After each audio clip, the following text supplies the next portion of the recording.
All right, welcome back, everybody. Ready for another deep dive? Definitely. Okay, so today we're looking at this episode, the anatomy of a major compliance failure, from the compliance officer's playbook. Mhm.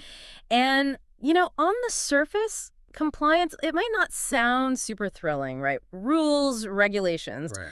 But this episode really digs into the hidden costs of when these systems break down. Oh, yeah. And we're not talking, like someone forgot to file a form on time. These are situations that can have enormous consequences. I mean, we're talking like massive fines, legal battles. It can really erode public trust when these things happen. Yeah, and I think one of the biggest things that people misunderstand is that, they think of these failures as simple mistakes. Like the podcast uses this analogy of a missed checkbox. Like, oh, you forgot to sign on the dotted line or something. Right. But it's so much deeper than that. It's really a systemic issue. So it's not just like human error, one person messing up. No, not at all. We're talking about like deeper issues, often stemming from leadership that's not strong enough. Right. If the leaders in a company aren't really committed to compliance, well, that kind of sends a message, doesn't it? Yeah, it trickles down. Totally. It's like, oh, this isn't really a priority. And then, maybe teams don't get the resources they need. Warnings get ignored. And suddenly you've got this, recipe for disaster. Yeah. And they talk about weak or inconsistent controls, too, as a big factor. Yeah. If the processes that are supposed to be keeping everything in check, if those aren't working right, well, that leaves the company wide open, to problems. Totally vulnerable. It's like, think of those controls as the safety protocols, in a laboratory. Like, if you're not following them really carefully, even what seems like a tiny mistake Yeah. can lead to something huge. A major incident. Yeah, exactly. And in the case of compliance, that incident, it could be, you leak a bunch of data, you violate financial regulations. It could even be something that puts the public at risk. And it's not just what's going on inside the company either. Failing to adapt to changes in regulations, new laws get passed, technology changes, the world changes, Right. And if you don't keep up with that, that is a huge problem waiting to happen. And they break it down, right? They talk about some very specific breakdowns that kind of lead to these huge failures. I mean, we've talked about the leadership commitment piece, but they talk about training, making sure people are properly trained, Yes. monitoring systems properly, and just overall having a culture that just doesn't prioritize compliance. Yeah, a disconnect. Yeah. And that cultural disconnect, that's something that really struck me, as I was listening. Yeah. I mean, so many companies, they say that they care about doing things by the book. But then you look at what they actually do, and it tells a totally different story. It's all talk. It ends up being this box-ticking exercise just to avoid getting in trouble. It's not a genuine commitment to doing what's right. And that can have some pretty big consequences, right? The episode was like really clear about that. Compliance failures, they don't just lead to, like a slap on the wrist. No, not at all. We're talking like serious financial penalties. I Yeah. mean, millions, sometimes millions of dollars in fines. Yeah. And then on top of that, there's like reputational damage, which is, that can be even worse in the long run, honestly. Oh, yeah. Customers lose trust, investors get nervous, and it can take years to rebuild that kind of credibility. Yeah. And of course, then you have potential legal battles, right? Oh, yeah. And that just drains time, resources, energy. For sure. It's a mess. And it's not just the company itself. These failures, they have ripple effects. It impacts employees, partners, even the community around them. That's And they use a really interesting case study in the episode to illustrate this. It's this big financial institution that ends up getting hit with this multi-million-dollar fine for violating money laundering rules. Oh, wow. And, to someone looking from the outside, it might seem like, oh, it's just a technicality, like they just messed up some paperwork or something. But as they dug deeper, it became clear that this was a sign of much bigger problems within the company. Oh, yeah. Under the surface. Yeah, exactly. Like on the surface, they had all the policies, the procedures in place. But when you looked closer, their whole culture was just out of sync with those values that they claimed to have. Compliance was seen as a burden, something to avoid getting caught doing, not a core part of, how they did business. Yeah. So how did this play out? What were some of the red flags that, looking back, should have tipped people off that something was wrong? Well, they pointed to a few key things. One was training. Employees weren't trained well enough to, to see those warning signs. Or even to understand all the details of the regulations they were supposed to be following. Right. And even worse, the people who did notice something suspicious, Yeah.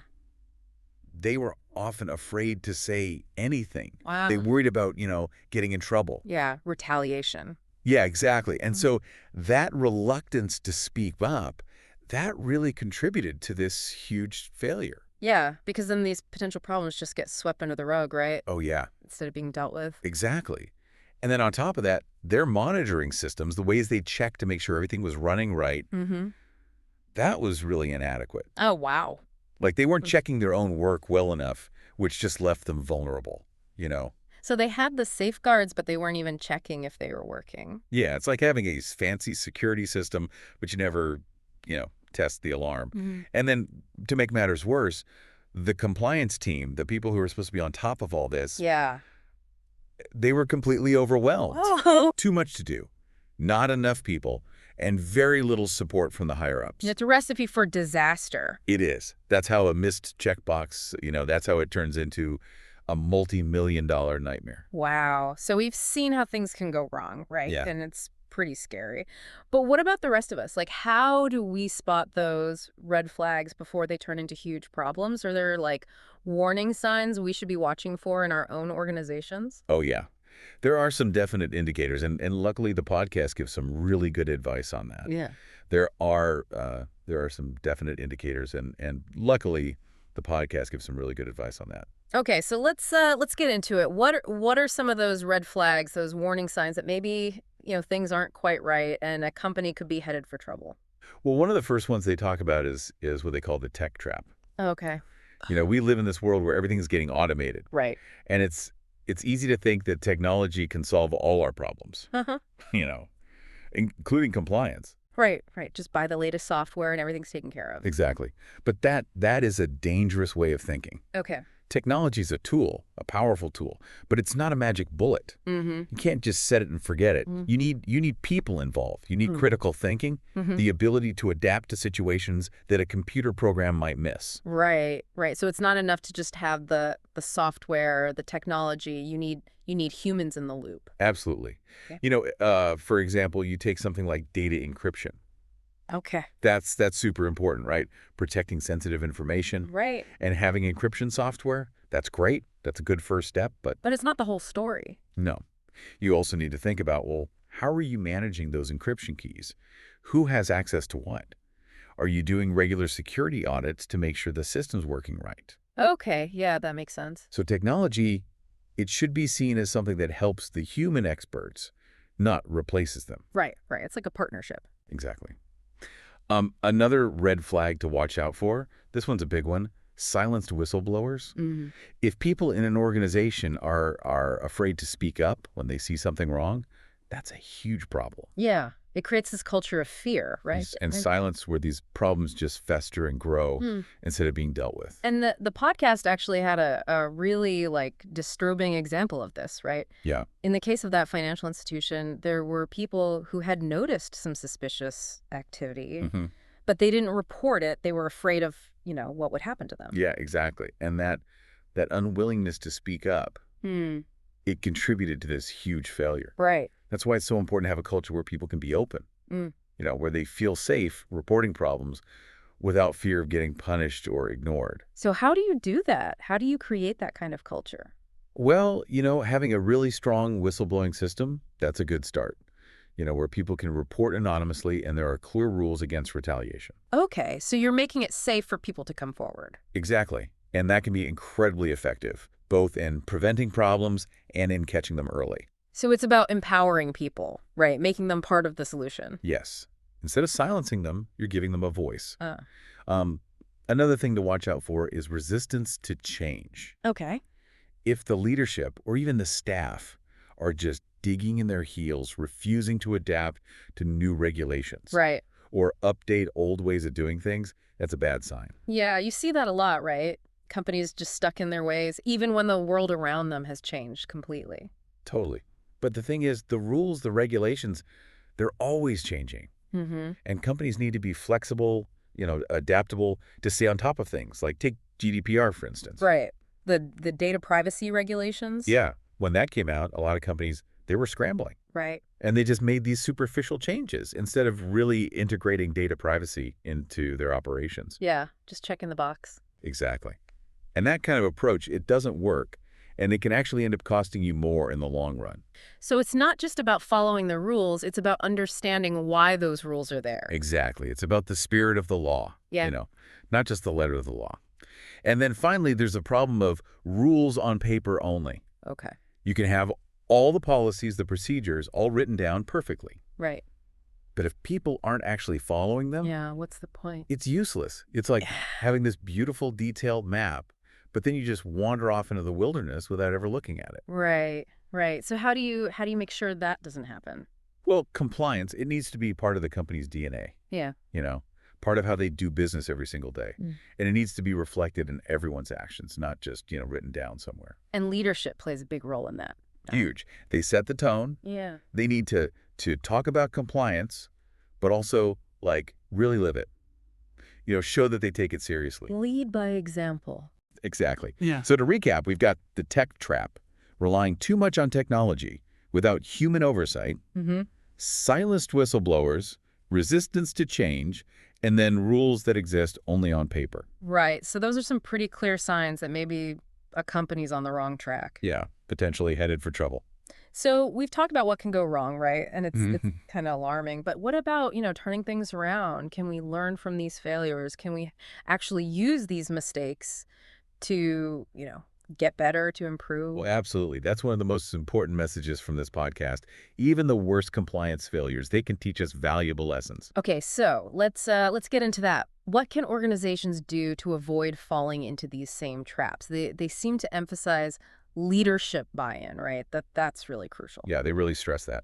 Leadership commitment, it's essential. And it's not enough for leaders to just, say the right things. They need to really walk the walk, make compliance a core value, something that's woven into the fabric of the organization. So how do they do that? What does that actually look like in practice?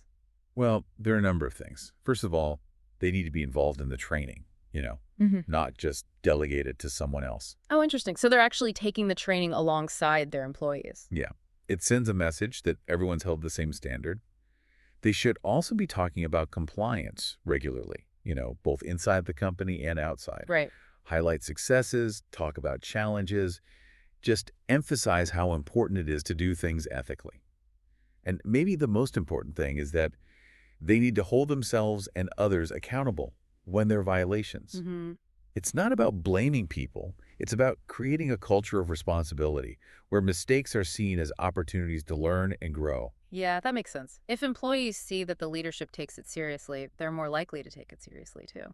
Exactly. But it's not just about, setting the tone from the top. The podcast also talks about how important it is to invest in training and communication. And not just, the once a year read through the policy manual kind of training. Right.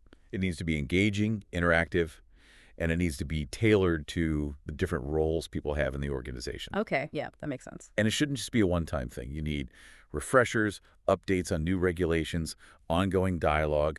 Keep compliance top of mind. Right. It's like a constant process, not just a one-time event. Exactly. It's about continuous learning, Yeah. always improving. And remember, communication goes both ways. Oh, right. It's not just about telling people what to do. It's also about listening to them, create ways for them to raise concerns, ask questions, give feedback. Right. And that goes back to what we were talking about before with empowering whistleblowers. Exactly. And of course, we can't forget about technology. Yeah. Like we said before, it's a tool, not the whole solution. Right. Avoiding that tech trap. Yeah. Use technology strategically to help with compliance, but always remember it needs to be combined with human judgment. Right, because humans are the ones who can interpret the data, make decisions. Absolutely. And adapt to situations that a computer might not be able to handle. And then the final lesson, the podcast really stresses this, is the importance of staying flexible, being able to adapt. Because the regulatory landscape is always changing. Right. You can't just create a compliance program and assume it'll be fine forever. Right, you got to keep up. Exactly. So review your policies and procedures regularly. Keep an eye on what's happening in the world, what new technologies are coming out, and be open to trying new approaches. So it's almost like compliance becomes this ongoing experiment, right? Where Yeah. you're always testing, refining, improving based on what you learn. That's a great way to put it. By doing that, companies can create a much stronger, more resilient compliance framework. So we've talked about why compliance failures happen, the red flags to watch out for, and the lessons we can learn from those mistakes. Mhm. We've talked about the importance of leadership, training, communication, technology. But there's another layer to this that I think is really important, and that's, the ethical dimension of compliance. Yes, that's a crucial point, and it's something the podcast touches on, but maybe not as deeply as we could go here. Right. Because even with the best systems in place, you're always going to have those gray areas, those situations where you have to make a judgment call. Yeah, where you have to go beyond just what the rules say and think about what's the right thing to do. Exactly. Those are the moments that really test our commitment to doing what's right. Mm. And they can be really tough. Especially when maybe there's pressure to put profits ahead of ethics, or when it's just not clear what the right thing is. Absolutely. The podcast didn't really get into specific examples of this, but I'm curious, have you ever been in a situation where you felt that tension, between following the rules and doing what you felt was ethically right? I have. Yeah, definitely. Mm. There was this one company I worked with. Technically, they were following all the environmental rules, all the regulations. Yeah. But some of the stuff they were doing, it just felt, I don't know, wrong, like harmful. Really? Yeah, it was like they were like exploiting loopholes, Mm-hmm. focusing on the letter of the law, but not the spirit of it. Right. Right. And for me, it was like a real ethical dilemma. Yeah. It really made me question like my role in that organization. That's a really powerful example. It shows how compliance, it's not always so simple, right? There's a lot of nuance. Totally. It's not just black and white. There are those gray areas where you really have to like search your soul. Yeah. Yeah. Go beyond just the rules and think about what's truly right. Exactly. And that's where having a strong ethical framework is so important. Knowing your own values, Mm-hmm. the principles that guide your decisions. Yeah. And being willing to stand up for what you believe in, even when it's hard. So how do you build that kind of awareness? How do you get better at recognizing those situations where you have to go beyond the rule book? Well, I think it starts with self-reflection, honestly. Okay. Like, really take some time to think about what matters most to you. Mm-hmm. What are your core values? Mm-hmm. What are your non-negotiables? Mm. The things you're just not willing to compromise on. Right. Once you have that figured out, then you can start to apply it to your work. So it's like having this internal compass, right, that you can check in with when you face a tough decision. Exactly. Does this align with my values? Right. Does this feel right? If the answer is no, then you got to pause, think it through, maybe talk to someone you trust, get some advice. Right. Right. And don't be afraid to speak up if you see something that just doesn't sit right with you, Mm-hmm. even if it's uncomfortable. Yeah. It's so important to have those conversations, to bring those issues out in the open. Yeah, absolutely. We've been talking about compliance in the context of companies, organizations. Right. But I think it's important to remember that these ethical considerations, they apply everywhere, right? Not just at work. Oh, totally. Yeah. I mean, think about how we interact online, the choices we make as consumers. Yeah, yeah. All of that has ethical implications. It does. And we all have a responsibility to be aware of that, to try to make choices that align with our values. It's about recognizing that we all have a part to play, right? Mm. In creating a more ethical world, a more just world, not just in our workplaces, but everywhere. Well, I think we've covered a lot of ground today. We've talked about why compliance fails, what those red flags are, the lessons we can learn, Yeah. the importance of leadership, training, communication, technology. It's been a great conversation. It has. And we've touched on some really deep ethical questions, too. It's been thought-provoking, to say the least. I hope our listeners have enjoyed it as much as we have. Me too. Before we wrap up, I want to leave everyone with one final thought. Mm. We've talked about how devastating these compliance failures can be, Mm-hmm. but they can also be incredibly valuable learning experiences, if we're willing to learn from them, that is. Absolutely. Every mistake, it's a chance to grow, to do better next time. Right. It's about moving forward with more awareness, more commitment to doing things the right way. Yeah. So to our listeners, as you go about your day, as you navigate all the complexities of work and life, Remember, compliance, it's not just about following rules. It's about doing what's right, even when it's tough. It's about developing that ethical compass and using it to guide your choices. Beautifully said. And it's about holding yourself and others accountable for creating a world where integrity and responsibility are just, like, the norm, not the exception. I love that. Thanks for joining us on this deep dive, everybody. Until next time, keep exploring, keep asking questions, and keep striving to make a difference. Happy diving.